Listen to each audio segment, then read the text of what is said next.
All right, next up we have Warlock. Warlock is not a imbue class. They already have a good enough hero power, drawing cards every turn. They are a dark gift class. But the first card we're going to talk about is not that. It is Rotten Apple, which I suppose would be a fairly dark gift. But restore 12 health to your hero for the next 2 turns. Deal 3 damage to your hero. Weird card, right? This is like kind of a heal 6, but it gives you the burst healing immediately. Yeah, it's for a self damage style of deck. For like anything that's using its life total as a resource. This is just against aggressive decks when you just need to like buy a little bit of time. This would just be a very powerful card.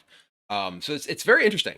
I feel like this is like quietly a really powerful card, right? This is the sort of thing which doesn't necessarily seem super good, but being able to like in a class that is so that so heavily leans on its life total, being able to heal so much for such a low mana cost, even if you do take incrementally some of that damage back over time, feels like a really really powerful and useful effect in a ton of matchups. So I do think this is very likely a sleeper card in the set. Next up, we have Fractured Power, a throwback to the OG Innervate and Innervate art.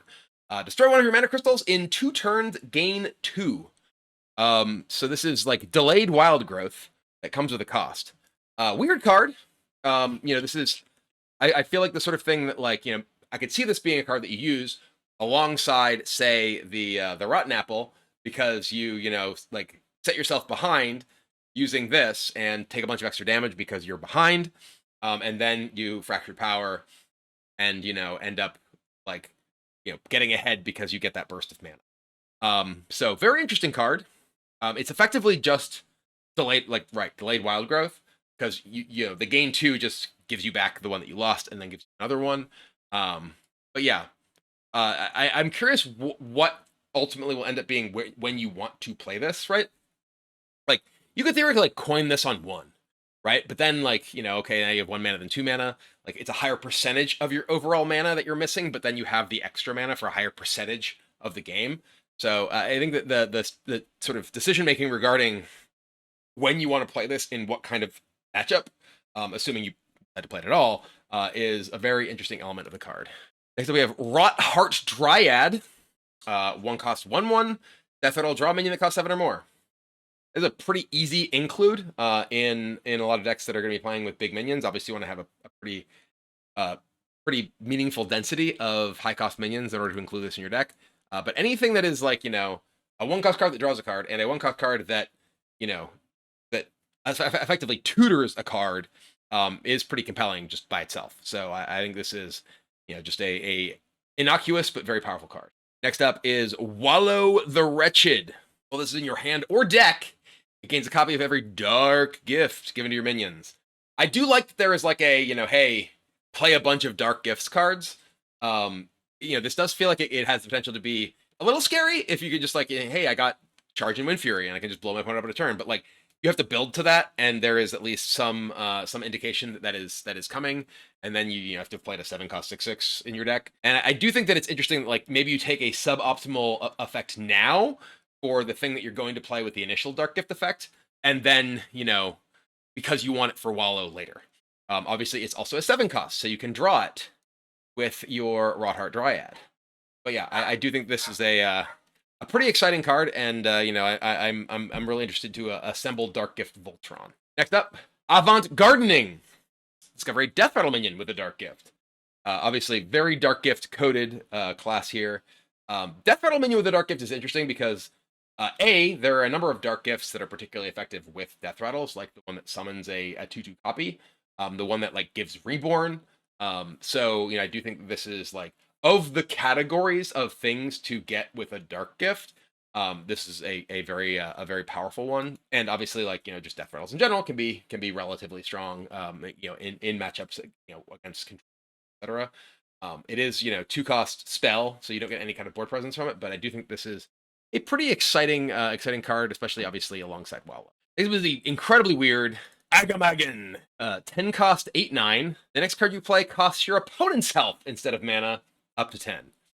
That up to 10 part is pretty important. You can't just like kill your opponent with a ceaseless expanse or whatever. You also can't overkill them, from my understanding.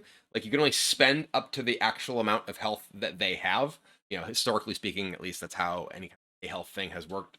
Even if you have like immune effects. But yeah, this can be like basically like, you know, you get an 8/9, play a 10 drop, and pyroblast your opponent, which is pretty cool. Also has a very imposing signature art. Look at that guy. Bruh. Full bore power. Dev confirmed it can overkill. It does say up to 10. I guess it only does 10 to them. Next up, sleep paralysis. First of all, I have to point out that a card named sleep paralysis that summon demons is fantastic, right? Like being able to make sleep paralysis demons hilarious. 2/3/6 demons that can't attack against like an aggro deck for 5 is really good, right? Like if someone's trying to beat you down and you're just like, okay, 5 mana for 2/3/6s, that's really powerful, right? The destroy an enemy minion for 5, that's, you know, in matchups where like you don't want the 3/6s is going to be kind of a fallback case, which is okay. You know, that's old school assassinate, which is a pretty bad card. But again, it's a choose one, so either effect being a little bit suboptimal is to be expected. And I do think that the combination of the two effects and the sort of functionality you get, you know, does give some decent effectiveness to the card overall. Warlock is one of the classes because it is easier to draw cards, that having flexibility in your cards is less important. It's one of the reasons that like old school Warlock decks used to easily play like more hate cards than other decks because they could just life tap or whatever, you know, draw into them. So I do think the choose one effect being a little bit less efficient is more of a hit to Warlock than others. So it's a little bit less, you know, this sort of relative efficiency in another class, it might be more appealing than it is in Warlock. Next up, we have Archdruid of Thorns. 2 cost 3/2 with Battlecry. Gain the death rattles of your minions that died this turn. Pretty cool. I don't know necessarily what you do with this, but it's cool, you know? It's difficult to use, right? Because it's not like your death rattles that died since your last turn. So if your opponent kills your death rattles, you have to like trade your death rattles in and then play this. You know, like Death Rattle Warlock with like, you know, self-sacrifice effects is probably the best place for this sort of thing. And maybe you're playing this with like the 1/6 imp, who if it dies in your turn, you get a 6/6, and like eat the imp and things like that. But again, like this guy being a 3/2 that, you know, gets the you know, if it dies in your own turn ability is also less impressive. But in that case, at least would be hiding behind a 6/6. Speaking of death rattles, at the end of your turn, eat a minion in your deck and gain its stats. Death rattle, add them to your hand. Cool card.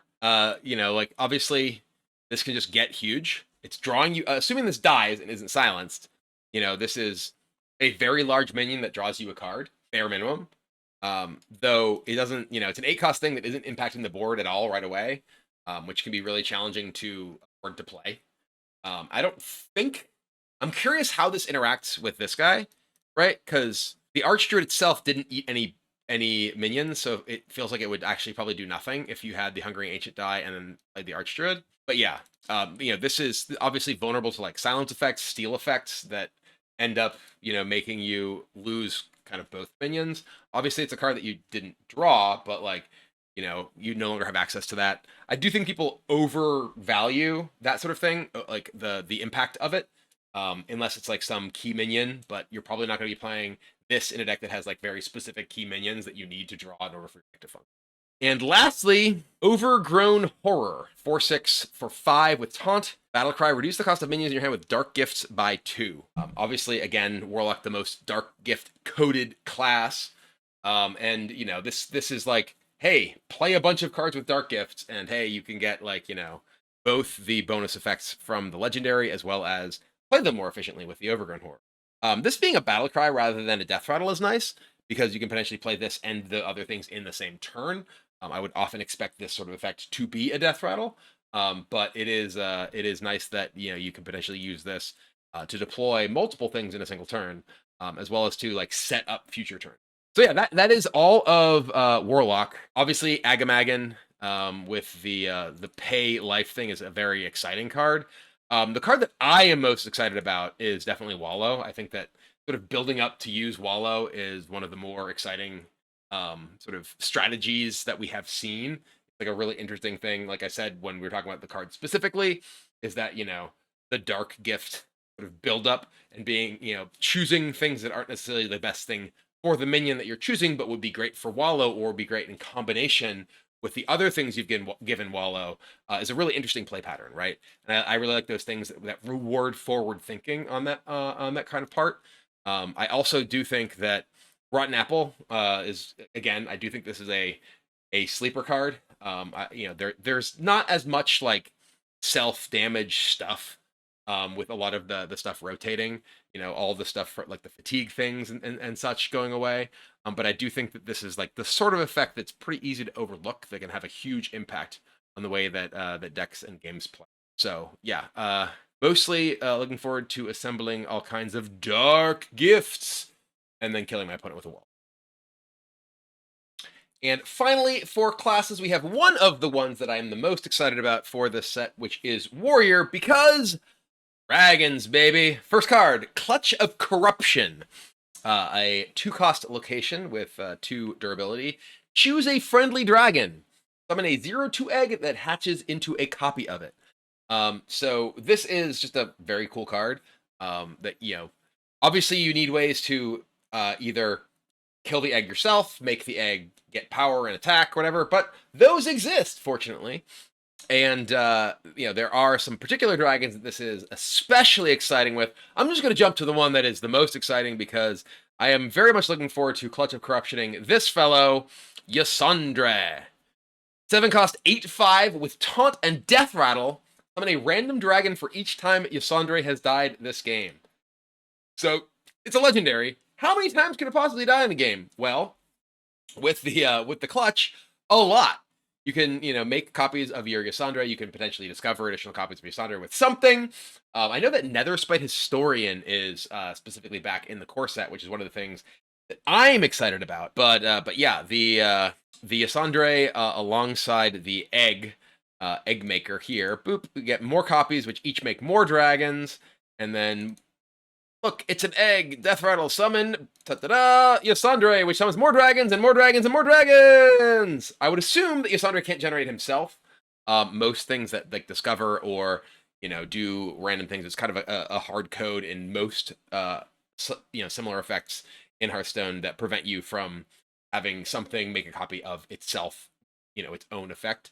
Also, look at that signature art. Ooh yeah! I am very much looking forward to making dozens and dozens of those in a game. And yeah, you can also use Yasandre with Hydration Station. Hydration Station was nerfed to 10 mana, but it's worth it to get that many more dragons. Next up, Succumb to Madness.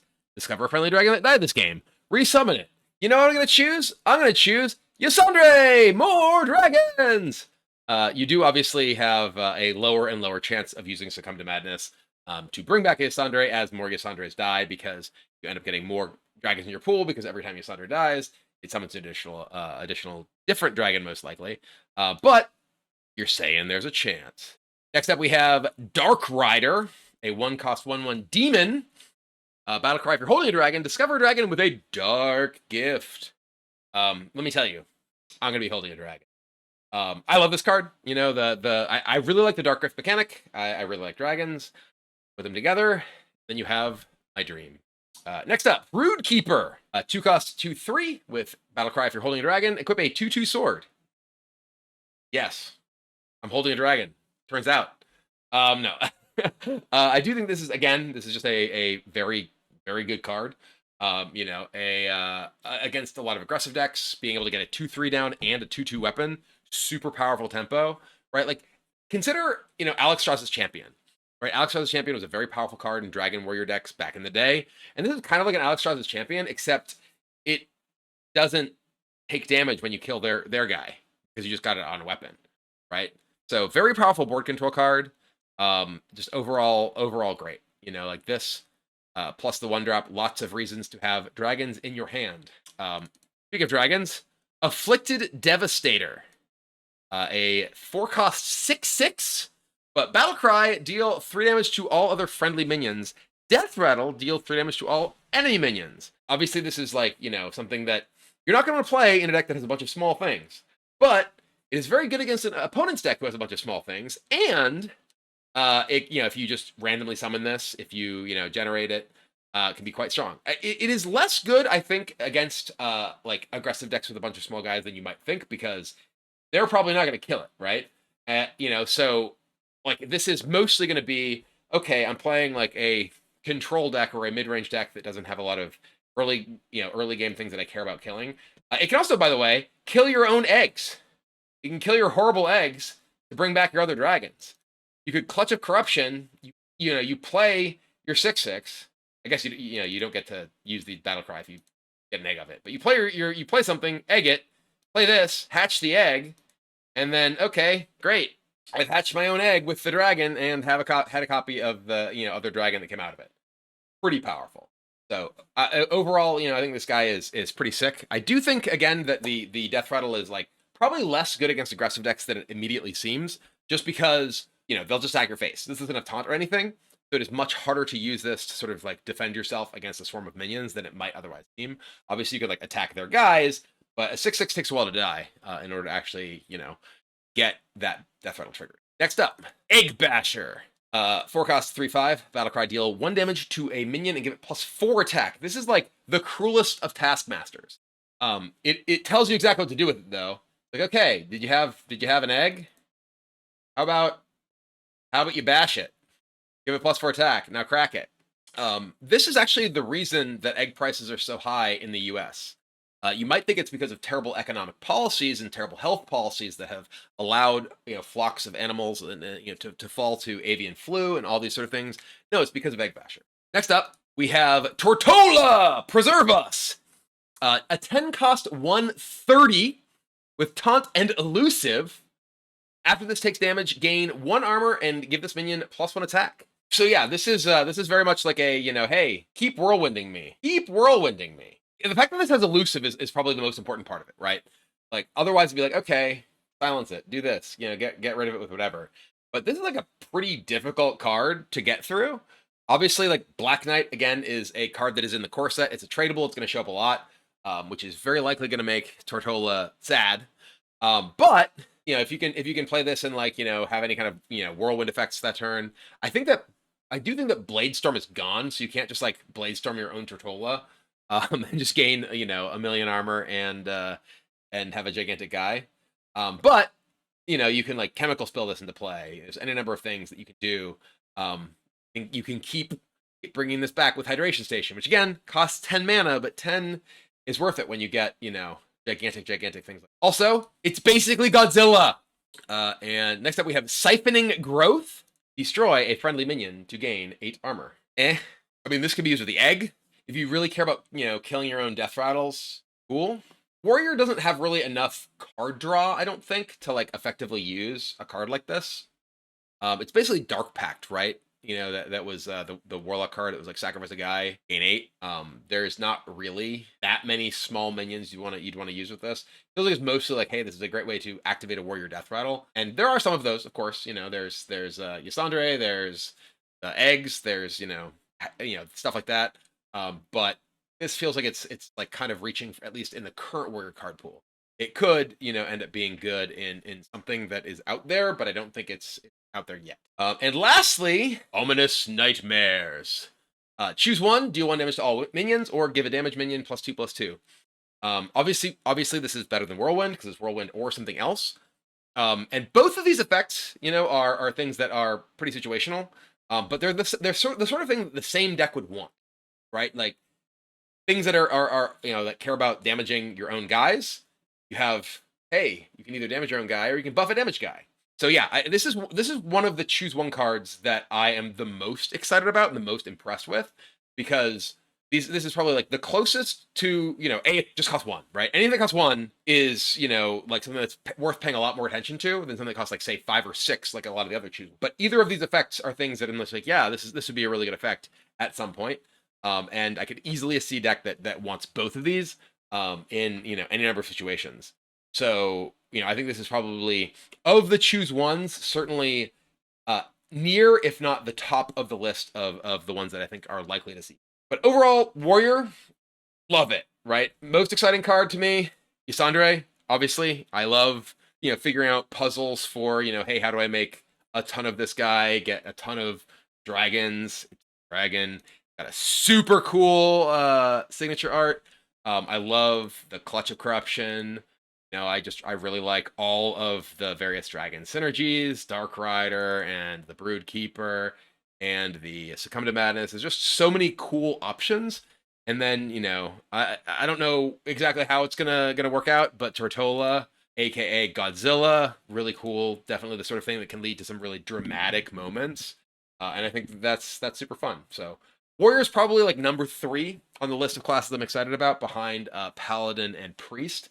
But definitely up there with stuff that I'm going to be building and playing ASAP. So look out for Yasandre Warrior coming your way.